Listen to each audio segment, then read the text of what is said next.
parle de l'Afrique, pourquoi a-t-on toujours l'impression qu'elle est soit à sauver, soit à exécuter? Pourquoi est-ce que l'Afrique n'est presque jamais pensée comme un continent normal, avec ses réussites, ses échecs, ses contradictions?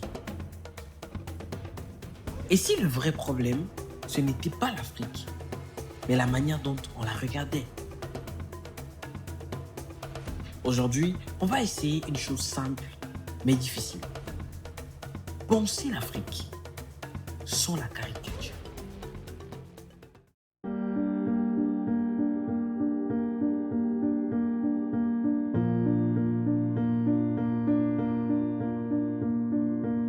Quand on parle de l'Afrique, le regard vient souvent avant la pensée. Un regard chargé d'images, toutes faites. La pauvreté, les conflits, la corruption, l'aide internationale, ou parfois l'inverse, une Afrique idéalisée, mystique, pure, éternelle. Dans les deux cas, on ne pense pas à l'Afrique, on la réduit. La caricature, ce n'est pas seulement insulter, c'est simplifier à l'extrême ce qui est complexe. Et l'Afrique est complexe, comme l'Europe, comme l'Asie, comme n'importe quel continent humain.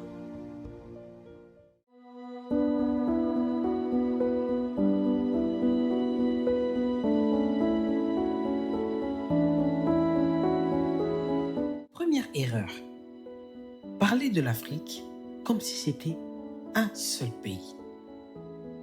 54 États, des centaines de langues, des histoires coloniales différentes, des trajectoires politiques opposées. Dire l'Afrique pense, l'Afrique fait, l'Afrique veut n'a souvent aucun sens.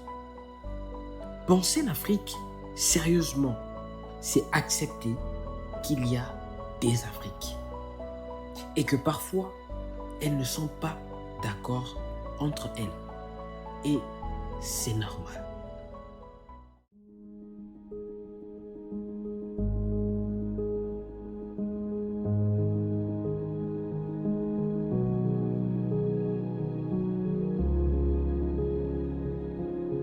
Il y a deux pièges dans lesquels on tombe souvent.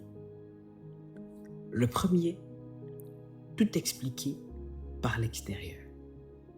Le colonialisme, l'Occident, le système mondial. C'est vrai, ces facteurs existent. Mais s'y arrêter uniquement, c'est enlever toute responsabilité aux sociétés africaines elles-mêmes. Le second, tout expliquer par l'intérieur.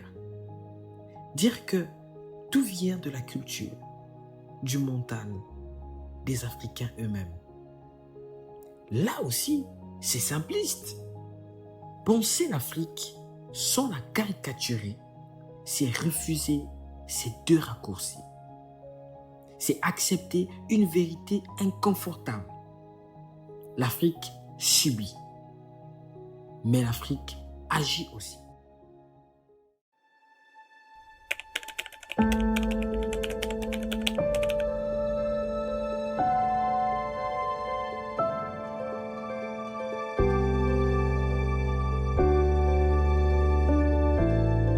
Autre question essentielle. Qui raconte l'Afrique?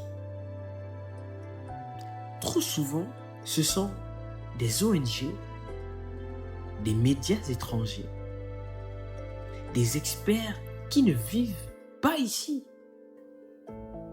Mais parfois, même les Africains parlent de leur continent avec les mots des autres. Penser l'Afrique, ce n'est pas seulement parler sur l'Afrique, c'est penser depuis l'Afrique, avec ses réalités quotidiennes. ses débats internes, ses tensions sociales, ses désaccords intellectuels. L'Afrique n'a pas besoin qu'on parle à sa place. Elle a besoin qu'on la pense avec sérieux.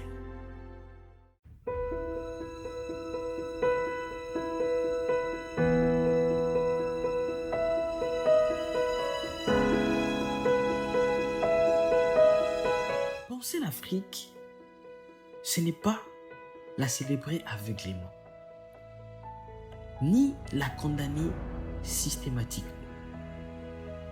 C'est accepter qu'elle peut échouer sans être incapable, réussir sans être exceptionnelle, se tromper sans être perdue. Bref, être humaine. La vraie dignité, ce n'est pas l'immunité à la critique. C'est le droit à une critique juste.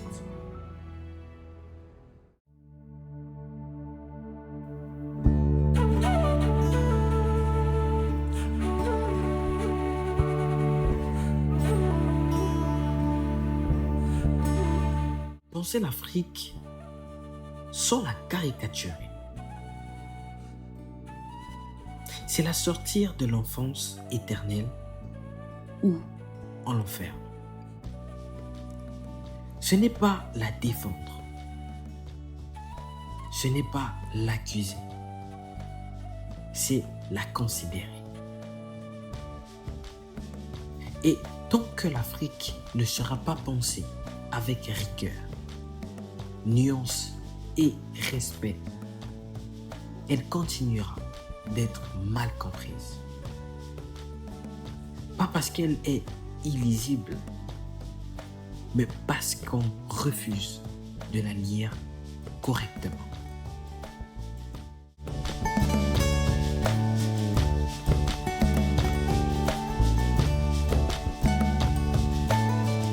Penser, ce n'est pas flatter.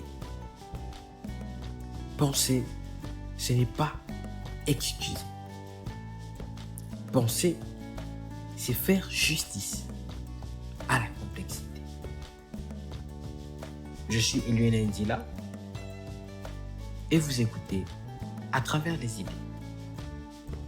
N'oubliez pas de liker, de commenter, de partager, de vous abonner tout en activant la cloche de notification afin de ne pas manquer nos prochains épisodes. Retrouvons-nous vendredi prochain dans les voies du monde intérieur.